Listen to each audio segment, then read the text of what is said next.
We all go through different seasons in life. Sometimes things are brilliant and other times things fall apart around us. And some people think that being a Christian means that you're going to have a brilliant life and everything's rosy all the time. But actually, it couldn't be further from the truth.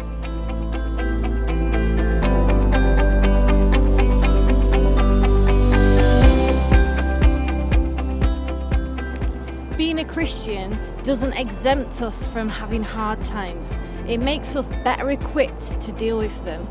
But we've got a choice to make. We can either do it our own way and handle it on our own, or we can choose to do it God's way.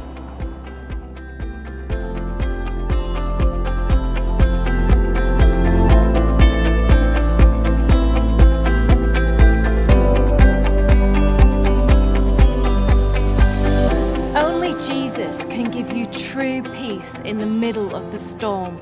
But it's up to you what you're going to do, whether you're going to seek God and find that peace, or whether you're going to do things your own way.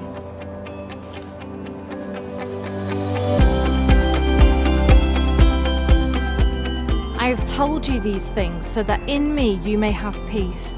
In this world you will have trouble, but take heart, I have overcome the world. Knowing and believing that God's way is right and that Jesus can give you peace in those tough times is called faith. But actually putting that faith into practice is another thing. It's so hard to cling to God in those times. But Jesus knows exactly how you feel. He has been through the most intense, immense pressure that any human on this earth has ever faced. Right before his death and his trial, he knew what was going to happen.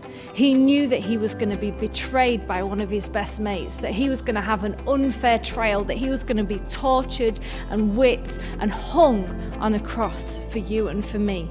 And the most immense pressure of all, of having the sin of the whole world on him. It's the very thing that he came into the world to do. He is so stressed. He is overwhelmed to the point of being completely crushed. So he does the only thing that he knows to do.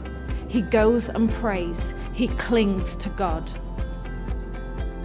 Jesus takes his disciples to a garden to pray. Everyone's there except Judas, who's already sneaked out to betray him, and he needs his disciples to pray with him, but they just keep on falling asleep. Jesus took a few more steps and fell with his face to the ground. He was so overwhelmed, he was sweating drops of blood, and he cried out, "Dad, if there's any way for me not to go through this, please take it away. But I'm choosing not what I want, I'm going to choose what you want." He prayed this 3 times, and in the end, he chose to go God's way, all the way to the cross. Jesus chose to say yes to God even in the darkest times of his life, and God gave him the supernatural strength that he needed to endure the cross. Whatever you're going through, say yes to God, even in those tough, dark times.